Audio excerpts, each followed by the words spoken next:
ANMR ನ್ಯೂಸ್ಗೆ ಸ್ವಾಗತ.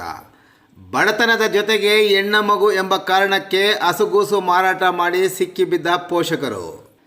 ಚಿಂತಾಮಣಿ ತಾಲೂಕಿನ ತಿನ್ಕಲ್ ಗ್ರಾಮದ ನರಸಿಂಹಮೂರ್ತಿ ಮತ್ತು ಮಹಾಲಕ್ಷ್ಮಿ ಎಂಬ ದಂಪತಿಗೆ ಹೆಣ್ಣು ಮಗು ಒಂದು ಆಗಿದ್ದು 4 ತಿಂಗಳ ಈ ಹಸುಗೂಸನ್ನು ಶಿಡ್ಲಘಟ್ಟ ತಾಲೂಕಿನ ಮಳಮಾಚನಹಳ್ಳಿ ಗ್ರಾಮದ ಮಕ್ಕಳಿಲ್ಲದ ಮುನಿರತ್ನಮ್ಮ ಮತ್ತು ಮಂಜುನಾಥ್ ದಂಪತಿಗೆ ಮಾರಾಟ ಮಾಡಿರುವುದು ಬಹಿರಂಗವಾಗಿದ್ದು, ಇದೀಗ ಮಗುವನ್ನು ಜಿಲ್ಲಾ ಮಹಿಳಾ ಮತ್ತು ಮಕ್ಕಳ ಕಲ್ಯಾಣ ಇಲಾಖೆ ಮಗುವನ್ನು ರಕ್ಷಣೆ ಮಾಡಿ ಕಾನೂನಿ ರೀತಿ ಕ್ರಮ ಕೈಗೊಳ್ಳಲು ಮುಂದಾಗಿದೆ.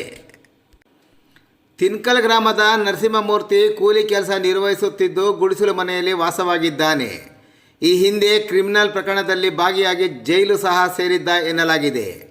ಪತ್ನಿ ಮಹಾಲಕ್ಷ್ಮಿ ಮೊದಲನೇ ಮದುವೆಯಾಗಿ ಗಂಡನನ್ನು ಬಿಟ್ಟು ನರಸಿಂಹಮೂರ್ತಿಯೊಂದಿಗೆ ಸಂಪರ್ಕ ಇಟ್ಟುಕೊಂಡಿದ್ದು, ಇತ್ತೀಚೆಗೆ ಹೆಣ್ಣು ಮಗುವಿಗೆ ಜನ್ಮ ನೀಡಿದ್ದು ಹೆಣ್ಣು ಮಗು ಎಂಬ ಕಾರಣಕ್ಕೆ ಆ ಮಗುವನ್ನು ಸಾಕುವ ಶಕ್ತಿ ಇಲ್ಲದೆ 1.5 ಲಕ್ಷ ರೂಪಾಯಿಗೆ ಮಾರಾಟ ಮಾಡಿದ್ದಾರೆ ಎನ್ನಲಾಗಿದೆ. ಇತ್ತೀಚೆಗೆ ನರಸಿಂಹಮೂರ್ತಿ ದ್ವಿಚಕ್ರ ವಾಹನವೊಂದನ್ನು ಖರೀದಿ ಮಾಡಿದಲ್ಲದೆ ಟಚ್ ಸ್ಕ್ರೀನ್ ಮೊಬೈಲನ್ನು ಖರೀದಿ ಮಾಡಿ ಶೋಕಿ ಆರಂಭಿಸಿದ್ದನ್ನು ಗಮನಿಸಿದ ಗ್ರಾಮಸ್ಥರು ನರಸಿಂಹಮೂರ್ತಿ ಕುಡಿದ ಮತ್ತಿನಲ್ಲಿ ಮಗುವನ್ನು ಮಾರಾಟ ಮಾಡಿರುವುದನ್ನು ಬಹಿರಂಗಪಡಿಸಿದ್ದಾನೆ ಎನ್ನಲಾಗಿದೆ. ವಿಷಯ ಊರಿನಲ್ಲಿ ಕಾಡ್ಗಿಚ್ಚಿನಂತೆ ಹರಡಿದ್ದಲ್ಲದೆ ಮಗುವನ್ನು ಲಕ್ಷಾಂತರ ರುಗಳಿಗೆ ಮಾರಾಟ ಮಾಡಿರುವ ಮಾಹಿತಿ ಜಿಲ್ಲಾ ಮಹಿಳಾ ಮತ್ತು ಮಕ್ಕಳ ಕಲ್ಯಾಣ ಇಲಾಖೆ ಅಧಿಕಾರಿಗಳಿಗೆ ಮುಟ್ಟಿದೆ.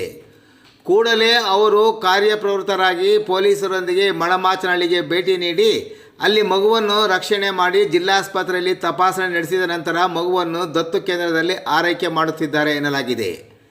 ಇನ್ನು ಮಗು ಮಾರಾಟ ಮಾಡಿದ ಆರೋಪಿ ನರಸಿಂಹಮೂರ್ತಿ ಇರುವ ತಿನ್ಕಲ್ ಗ್ರಾಮಕ್ಕೆ ಬರುತ್ತಿದ್ದಂತೆ ಆತ ಗ್ರಾಮ ಬಿಟ್ಟು ಪರಾರಿಯಾಗಿದ್ದಾನೆ.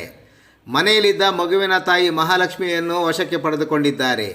ಹಾಗೂ ಹಣ ನೀಡಿ ಮಗುವನ್ನು ಖರೀದಿ ಮಾಡಿದ ಶಿಡ್ಲಘಟ್ಟ ತಾಲೂಕಿನ ಮಳಮಾಚನಹಳ್ಳಿ ಗ್ರಾಮದ ಮಕ್ಕಳಿಲ್ಲದ ಮುನಿರತ್ನಮ್ಮ ಮತ್ತು ಮಂಜುನಾಥ್ ದಂಪತಿಯನ್ನು ಸಹ ವಶಕ್ಕೆ ಪಡೆದುಕೊಂಡ ಜಿಲ್ಲಾ ಮತ್ತು ಮಹಿಳಾ ಮತ್ತು ಮಕ್ಕಳ ಕಲ್ಯಾಣ ಇಲಾಖೆ ಅಧಿಕಾರಿಗಳು ಅವರನ್ನು ಹೆಚ್ಚಿನ ವಿಚಾರಣೆ ನಡೆಸಿ ಕಾನೂನು ರೀತಿ ಕ್ರಮ ಕೈಗೊಳ್ಳಲು ಮುಂದಾಗಿದ್ದಾರೆ.